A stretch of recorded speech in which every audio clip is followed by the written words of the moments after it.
Good morning. Time now 5 minutes after 8 o'clock in the morning in Tokyo, Friday, September the 3rd, 2021. Welcome to another edition of the World Bank Group morning seminar organized by the World Bank Tokyo office. My name is Koichi Omori. I am Senior External Affairs Officer of the World Bank based in Tokyo.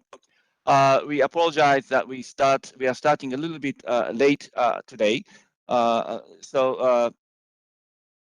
But we would like to proceed. We are restarting our morning seminar programs today after a short summer break period. Today we are featuring a new report titled the Tracking SDG 7, the Energy Progress Report 2021, which was published in June this year. With us collecting from Washington, we are going to have two specialists today from the Energy Sector Management Assistance Program. First, let me introduce June Park, who is the energy specialist with the SMAP. June, good morning or good evening to you. How are you? Hello, Koichi-san and everyone. How are you doing? It's really great to be here today to talk about the Energy Progress Report result. And I'm a consultant at the SMAP team, and I mainly worked on updating the electrification database, which is the chapter 1. So I will start with the key findings from the chapter 1. So can I share the PowerPoint? Okay, June, before you go into the content of the presentation, let me mention several things actually. In addition to June, we are going to have the Juliet Besnard, the energy specialist from the SMAP program, joining us a little late today in the session, and then she will continue after June's presentation to present the latter half of the presentation. Then after the keynote presentation, as usual, I'll read your questions asking the speakers to respond. If you did not have opportunities to send your question in advance, please do so even during the seminar using online form posted on the announcement page of the seminar, or you can simply post your question on the chat section of the YouTube screen. I'll read those questions after keynote presentation, asking June and Juliet to respond. So with that, the housekeeping announcement, I would formally invite June to come in to start your presentation. Thank you. Thank you.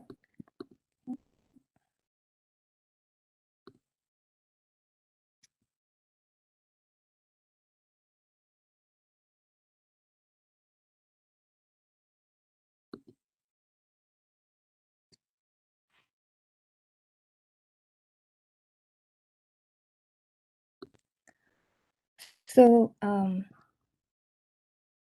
we launched Energy Progress Report 2021 this June, and this is mainly for tracking the energy progress for the SDG 7 goal for sustainable and clean energy assessed by 2030. So we have several indicators, and we go through the key result today.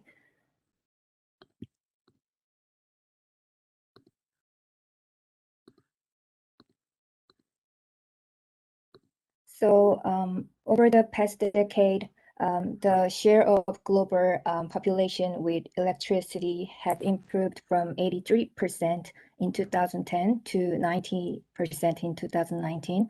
So accordingly, 1.1 billion people were electrified worldwide during the period. And the annual growth rate in excess between 2010 and 19 amounts to 0.8 percentage point.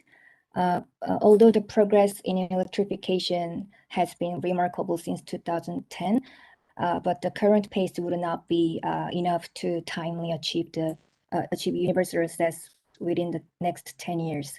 So measures challenging the present pace are required to accelerate the access efforts. Also, considering the recent impact from COVID-19, 92% of the world population are projected to gain access to electricity by 2030. And this will leave 660 million people globally without access. Okay, so and also the disparities in electrification progress exist across regions and countries, depending on their socioeconomic context. So achieving universal access is still challenging, especially for displaced population and also hard to reach area.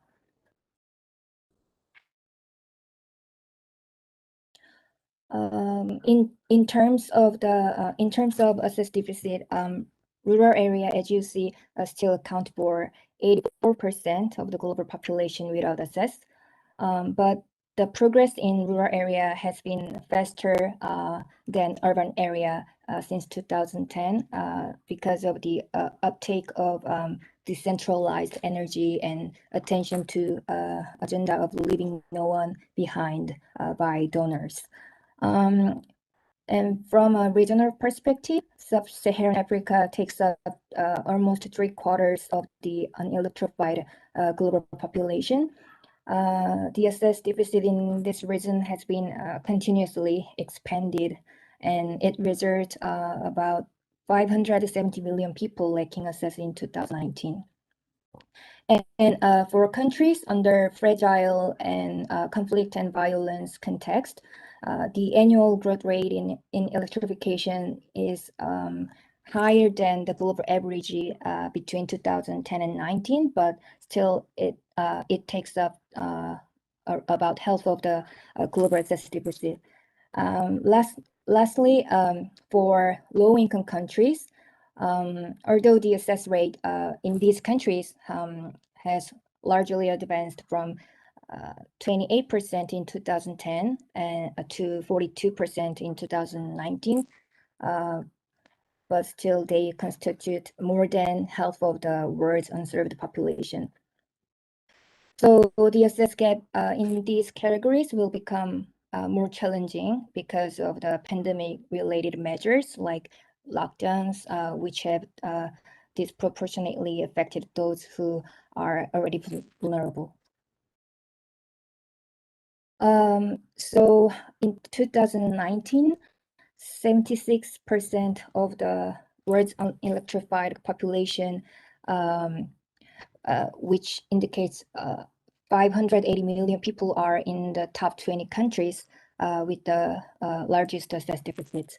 So progress in these countries will be very important to increase the momentum in fulfilling the SDG 7 target.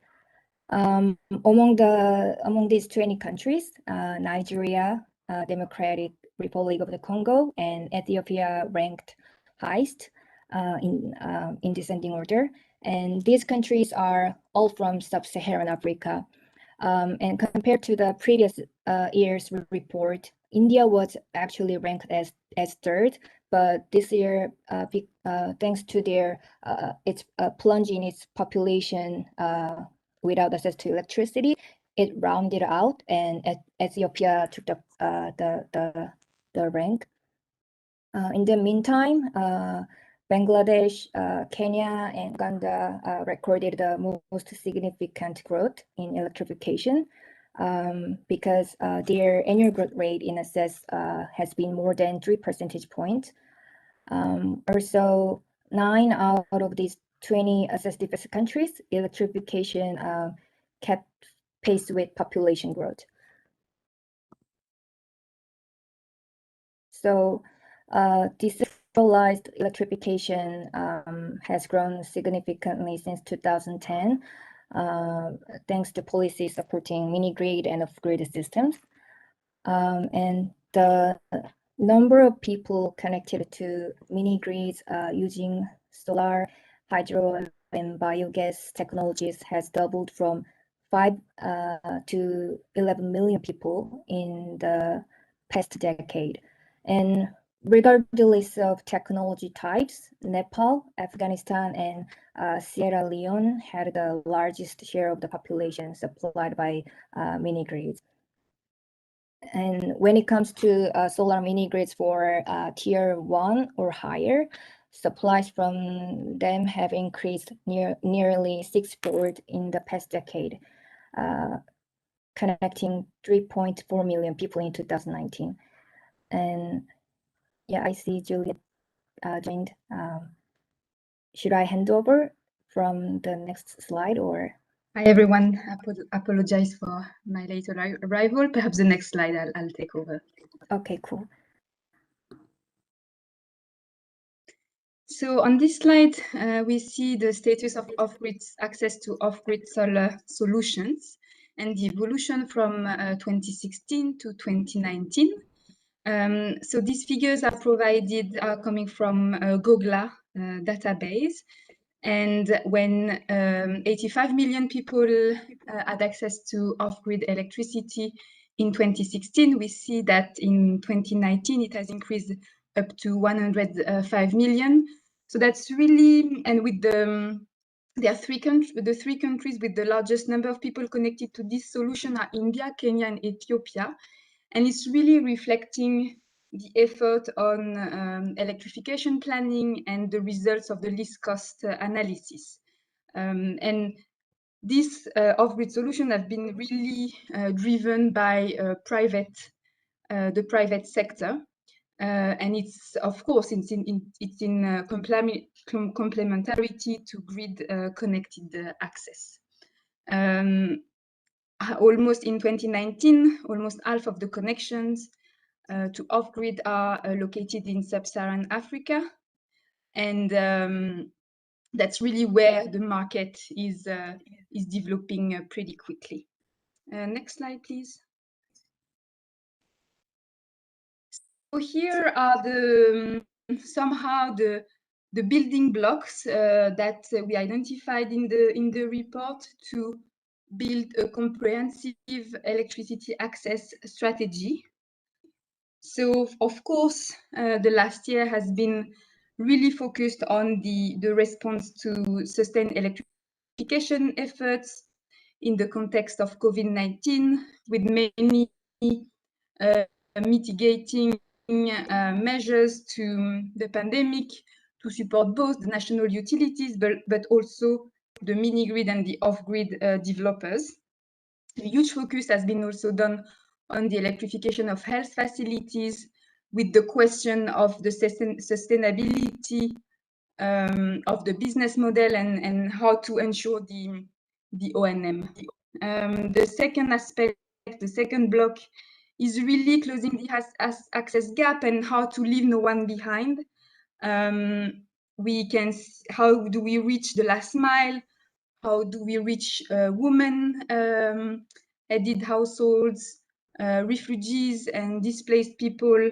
So people living in fragile and conflict-affected environments, that's somehow the next challenge. And the question is really on the ecosystem which have to be built to reach this circulation. The third block is on affordability and development of site subsidies, especially in the off-grid sector, as a complement to supply-side subsidies. The fourth block is on the promotion of a more impactful electrification to really maximize the socio-economic impact of electrification by fostering productive uses of electricity. And the last one is on gender equality, and access can be raised to that. Next slide, please.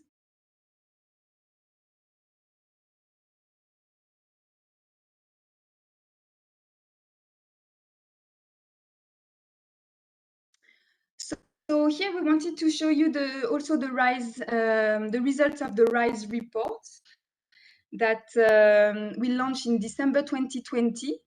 So RISE is a dashboard, a global dashboard to assess policies and regulation on sustainable energy. So there is one specific set of indicators on electricity access. So you can see here basically the framework of this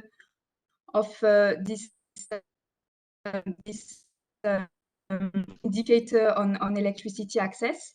And we really see some improvement in terms of framework on climate and on off-grid solution, both mini and then on the utility and especially the utility creditworthiness, there is almost no progress since 2010.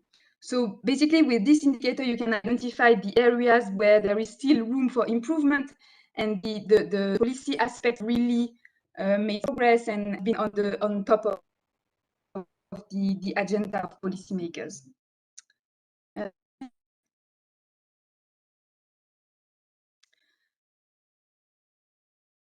So I think the next will be on clean cooking. Yeah, June, do you want to go ahead? Yep, so I can take from here. Okay. So the access rate has steadily advanced since 2000, and in 2019, 66% of the global population had access to clean cooking fuels and technology, and this leaves a third of the world unserved population. And between 2010 and 19, the advance in this access rate has been mainly driven by populous countries in Asia, like China and India, while others remain virtually unchanged. So given the current trend persists, only 72% is projected to gain access to clean cooking in 2030. So it will fall short of the SDG 7 target of universal access. And this requires transformative actions throughout financing incentives and strategic policy to boost the progress pace. So the number of unserved population has declined consistently in Eastern Asia and Southeastern Asia since 2000, and Central Asia and Southern Asia since 2010. So this means these regions represent the majority of access gains. In the meantime, progress in access to clean cooking in Sub-Saharan Africa has failed to keep pace with population growth. So the access deficit in this region has mounted up, resulting in more than 900 million people without access in 2019. So if the trend in this region persists, Sub-Saharan Africa is expected to present 49% of the global total access deficit in 2030. And in the meantime, other regions like the Latin America and the Caribbean region have stayed quite stable. So, from the RISE report, the score of clean cooking pillar have grown persistently, and this brings up 15% of the surveyed countries into the level of advanced policy frameworks. And as shown in this spider chart, over the past decade, the progress in clean cooking was largely made by policies that track household level access and build institutional capacity for action plans, and also policies that create awareness on clean cooking solutions. And also, but in the meantime, the indicators of targeting beneficiaries and financial incentives have lagged behind. Also, the indicators related to standards have still remained in the red zone, which means the policies are at the early stage.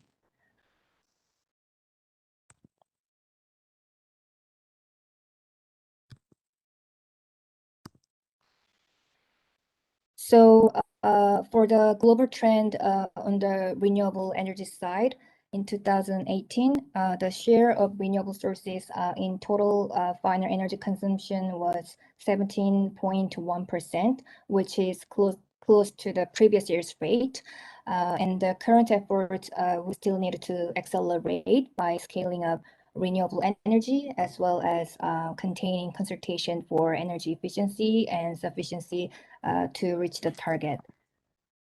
The share of renewable sources in energy consumption varies depending on policy support and resource availability and the impact of energy efficiency and consumption patterns on energy demand.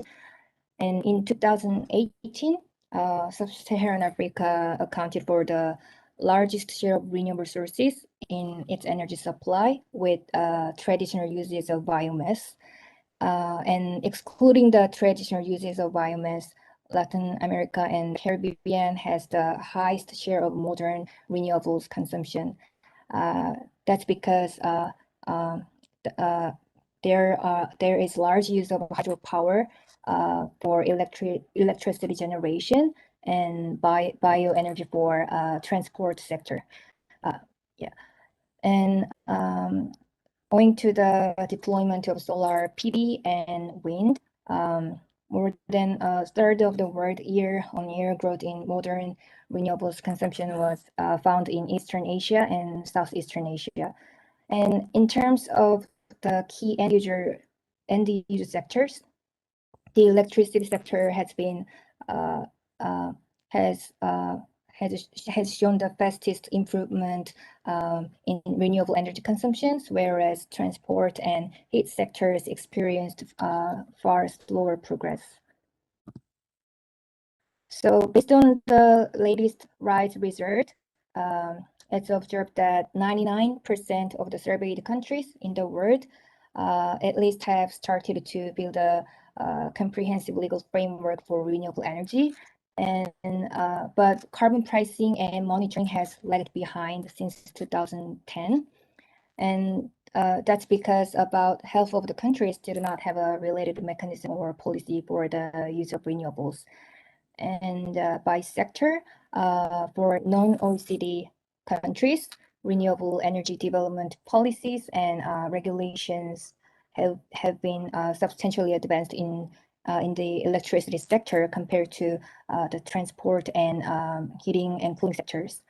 So as featured in the graph on the right, the disparity of the policies between the electricity sector and the other two sectors has been growing.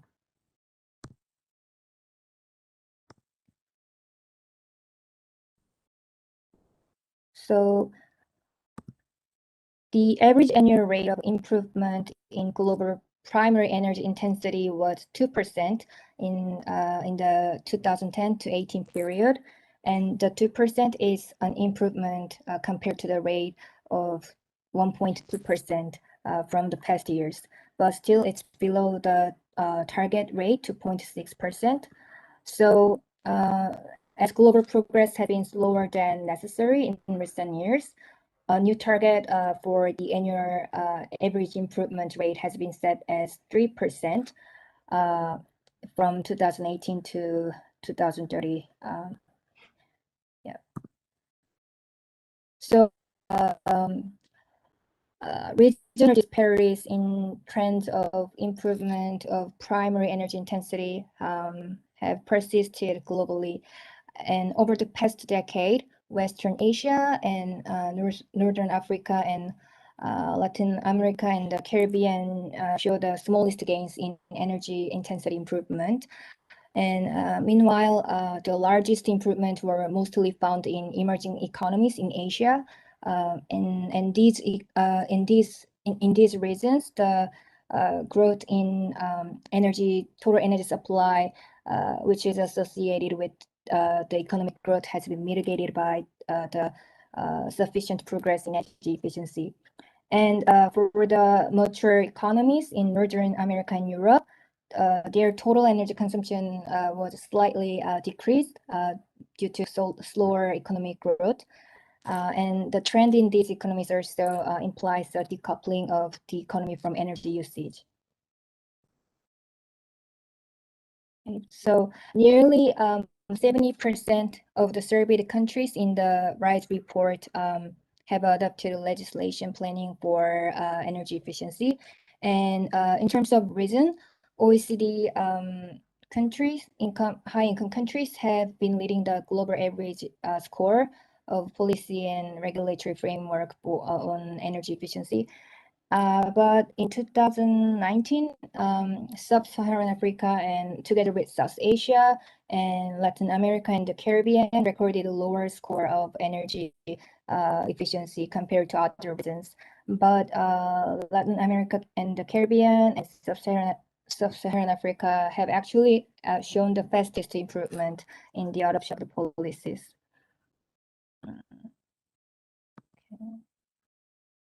So international public financial flow to developing countries for clean energy has shown an upward trend over the past years. But in 2018, the amount of the commitments plunged from 21.9 billion in 2017. And the drop is mainly because of significant decline in hydropower commitments, and also there was a large single project commitment in 2017. And the recent pandemic crisis has increased investors' risk perception and also shifted the public funding priorities to emergency responses. So greater support to developing countries is especially critical in a post-COVID context. And the disruptions, the distribution of financial commitments has improved across the population since 2010, but still financial flows were quite concentrated in a few countries, depending on lending criteria and operational policies. And as shown in the graph here, in 2018, the 46 least developed countries received about 20% commitment. And this amount share has been stable over the past years, but more than half of the LDCs received less than the average across in developing countries. And most of these LDC countries are from Sub-Saharan Africa, where most countries with the largest deficits are located. So I will hand over to Juliet for the next slide. Thanks, June. So just one remark on the last indicator on public financial flows. It's an indicator. It has been added in 2021. I mean, in the last edition. This indicator is monitored by IRENA and OECD, and it's so it complements basically the set of SDG 7 targets. So the last slide is really what data is about and why it's important to have good quality data, reliable data, regularly updated, etc. And that's really the purpose of the Tracking SDG 7 reports. So what we've been trying to do at SMAP, and that's our, I mean, the other agency, the other custodian agency are doing, is really trying to enhance data capacity at a national level. Because this is really where it makes sense and where the statistical offices have a role to play. So the national energy data is really the primary source of the Tracking SDG 7 report. As June may have mentioned, on SDG 7 1.1, so on electricity access, we rely on household surveys, and we do not use utility or government data. And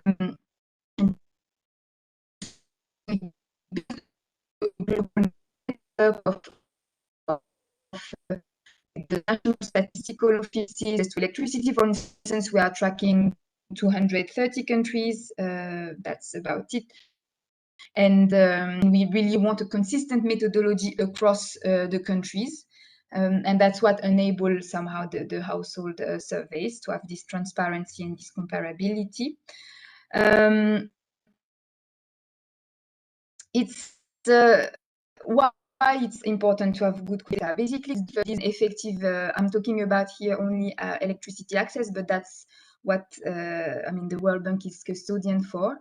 But it's really the first step to design sound policies and sound regulatory framework, which is the first step to create an enabling environment for really scaling up electricity access.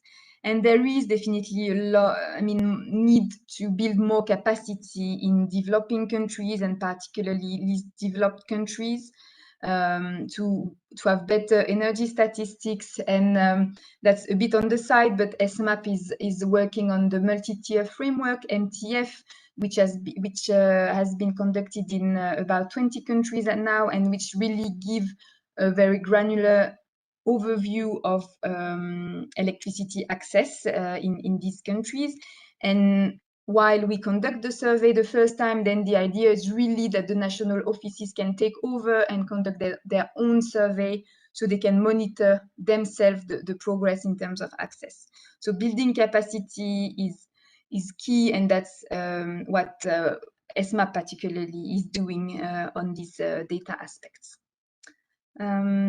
So thank you very much for your attention. Koichi, let me know if we should go ahead with the question. Okay, Juliet, thank you very much, and welcome to the program. Thank you very much for joining. Before reading the questions that we received from our viewers, let me ask two questions. First, and this is something I should have asked at the very beginning. Could you please explain a little bit about what the Energy Sector Management Assistance Program (SMAP) is doing, and then what are the main scope, how it is structured, etc. Thank you. The bank, within the energy practice of the bank, and it's a dedicated team working on innovative energy topics, which aims at supporting the country teams, the operational teams. So basically, we have different business lines. So there is a program on decarbonization, a program on clean cooking, a program on electricity access. And this tracking SDG 7 report is part of what we call the Data and Analytics Hub. And so SMAP is trying to infuse innovative energy topics into the World Bank operations. So we are donor funded, and we have a work program, a 4-year work program on very new topics. So hydrogen is definitely one area where SMAP is well placed. Productive uses of electricity, gender equality, etc. So we do both. We do knowledge work and global engagement, and then we really do technical assistance to the country teams.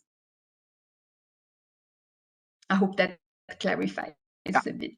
Thank you. Thank you.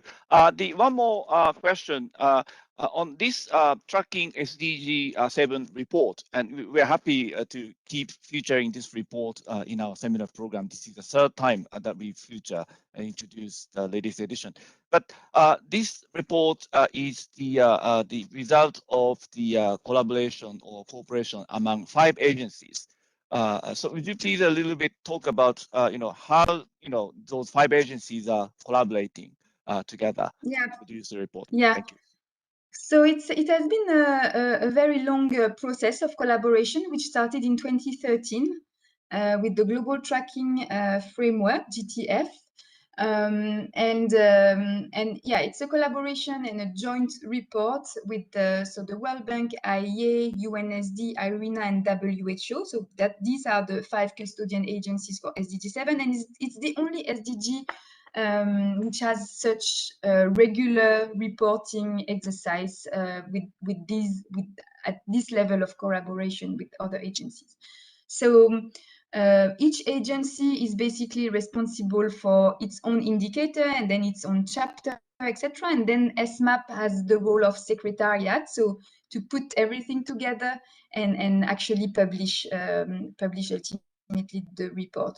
So on the one hand, of course, each agency is responsible for writing and doing the analysis. But then there is a lot of cross review and because of course each agency is also doing some work beyond its own indicator. There is a lot of peer review and consultation between agencies on the overall report. And I think that's what brings the richness somehow, because of course the bank is the custodian for access, then the expertise on access from all the other partners is also very interesting, and so it enabled to enrich and. Thank you for your responses. Let me start reading the questions that we received from our viewers in advance. First one, slide 8 shows a major expansion in sub-Saharan Africa from 17% in 2016 to 47% in 2019, and also in South Asia from 16% to 29% in share of the people connected to off-grid solar solutions. Would you please elaborate a bit more on what happened in Africa and in South Asia during this period? This is the first question. Yeah, sure. And Jiyun, feel free to complement if after. Expansion of grid has been the result of many years of effort on dialogue with the government and the policymakers. So this expansion is really the result of favoring private sector participation in the energy sector and favoring innovative business models. The first step of this expansion has been the least cost analysis and electrification plan, which takes into account the complementarity of the three supply technologies, so grid, mini grid, and off grid, and so we could really identify through this exercise, rectify areas where it doesn't make financial sense to connect these households to the grid, and the least cost option was off grid. And so it's how you build a sector into these areas, and it has been quite amazing to see the level of innovation in terms of technologies, in terms of business model coming from the private sector. So it started in East African countries at first.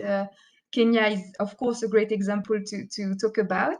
And now we really see national players and Pan-African players actually going to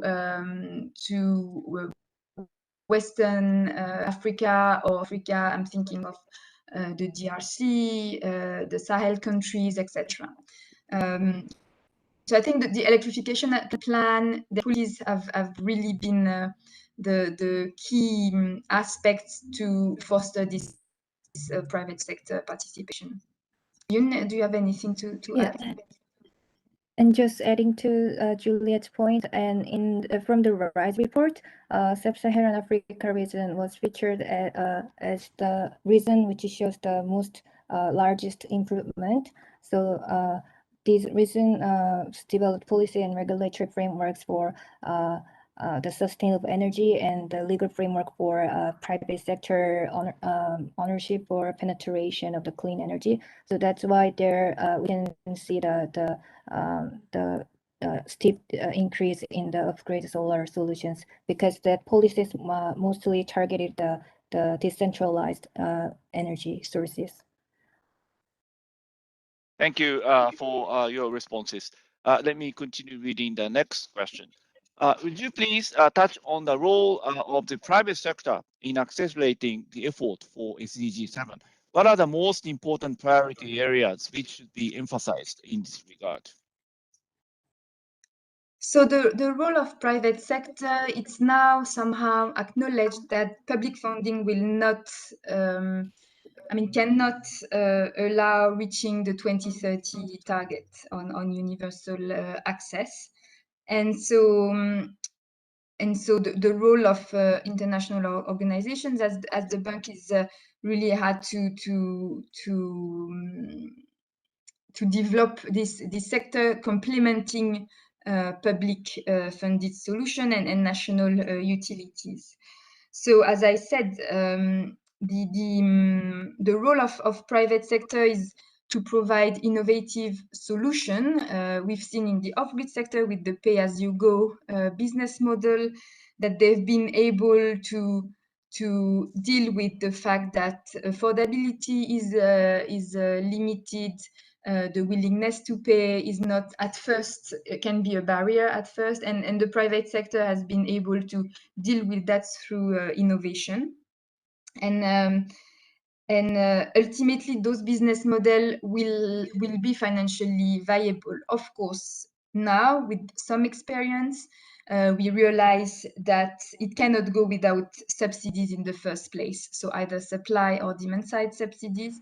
But we've seen that some financing mechanism to either support end users or the providers, I mean the developers directly, are kind of needed because, and that's the what also we realized through the different electrification programs we've seen over the last years is that electricity, getting the connection is is one thing, but then using electricity to really have a socio-economic impact is a different thing. And end users need to understand how they can use electricity for which type of activity, how they can get a revenue out of it, etc. And I feel that the private sector has done this analysis and has understood that because of their connection, direct connection to end users. And so they've been, private sector players have been coming with innovative solution to address those barriers. Ji-yoon, over to you. And also, from the current COVID crisis, there are urgent needs for investment in renewable energy, and that investment might not, the developing countries or displaced area might experience the difficulty to get the private investment.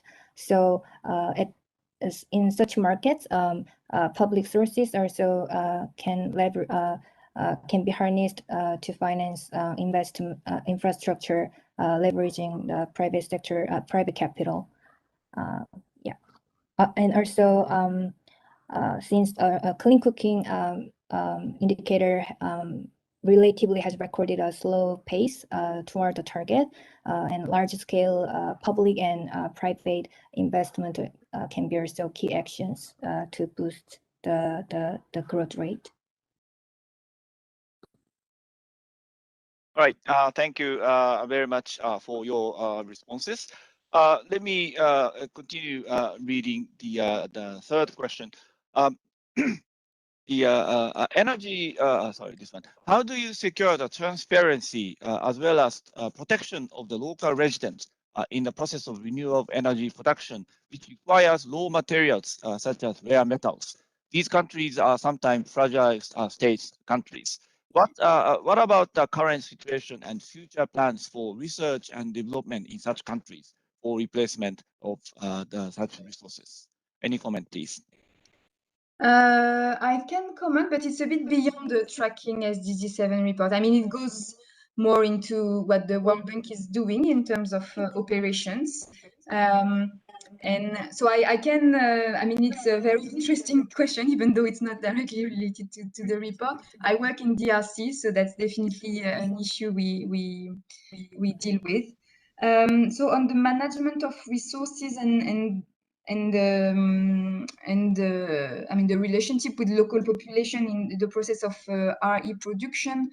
So there are a few things. First, there is an indicator EITI, which measure basically the transparency of the extractive sector. So it's Extractive Industries Transparency Initiative. It's a multi-donor trust fund, which is administered by the World Bank, and it really, I mean, from what I know, it's a set of indicator which really assess the transparency and help improve that transparency on the management of natural resources and how populations surrounding that are impacted.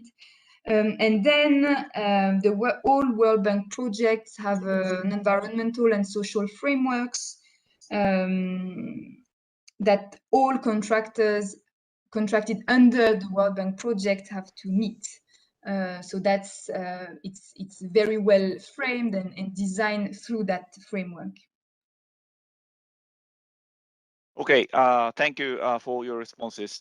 Let me read one more question and also the comments that we received during your presentation altogether. And then I ask both of you to respond comprehensively. And then that could perhaps be your final remarks, and we wrap up a seminar. The question, this is slightly related to the previous question. Energy plants and facilities are sometimes targeted in humanitarian disasters. What kind of collaboration among government, non-government, and international organizations, etc., could be possible to tackle with the such issues? That's the question. In fact, the question came from the same person who raised the previous question. And then the comment that we received during your presentation from the Professor Yoshino, thank you very much for your comment. Thank you for presenting the excellent report. If the price of green energies are significantly dropped, many developing countries can use community-based solar power, wind power, hydropower, etc.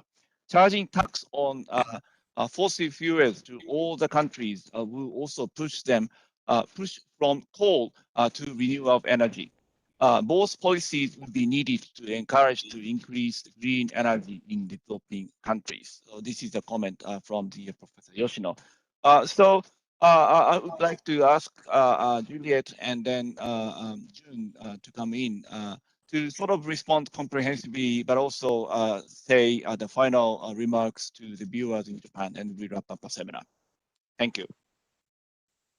Thanks, Koichi. So on the question regarding humanitarian disaster and basically the fact that energy facilities can be targeted, I'm not sure I fully understand the question. I mean, this collaboration with NGOs, the government, and the bank is happening in all contexts, and of course, in fragile environments. The NGOs are playing a key role, but that's, I mean, to be honest, that's way beyond the scope of the report, and this is really like the operations of the bank.